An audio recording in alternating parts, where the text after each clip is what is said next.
etik itu lebih kuat, posisi derajatnya di atas dibandingkan ketataatan dalam hukum. Kalau seseorang yang taat terhadap etik, ya kalau kita bicara lebih fokus lagi, seorang hakim yang taat terhadap etik, etika profesi dia ya yang disebut sebagai kode etik dan pedoman perilaku hakim, maka dia akan patuh juga terhadap hukum.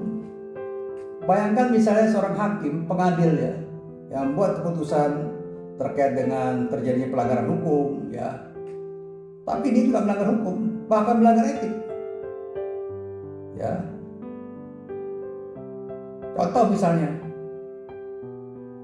salah satu ketentuan terhadap kode etik hakim, dia tidak boleh bertemu dengan pihak berperkara secara sepihak ya di jam kerja di ruang dia. Nah, ini yang buat baru mau jadi lawyer harus paham ini, nggak boleh. Jadi tiba-tiba misalnya Pak Agung ya mewakili penggugat bertemu dengan hakim, nggak boleh. Pak Agung harus mengajak lawannya pihak tergugat untuk bertemu dengan hakim, baru itu dari segi etik benar, ya kan? Nah kalau seandainya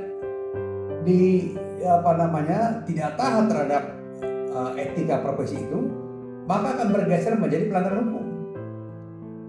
Misalnya yang sederhana ya, misalnya ya kan pengacara dari pihak penggugat bertemu dengan hakim, ya kan ini sepihak, kan menimbulkan sakwa sangka, menimbulkan fitnah, menimbulkan gosip, ya kan ini kan susah jadi tidak boleh itu bertemu itu. Dan itu mendorong pada pelanggaran hukum lain yang lebih serius. Misalnya bertemu dengan hakim, ya kan dalam rangka menego satu perkara atau menego putusan apapun juga. Kan nanti dari pelanggaran etik bergeser ke pelanggaran hukum. Ya, itu yang tidak boleh. Ya, jadi etik itu lebih tinggi derajatnya dibandingkan hukum dalam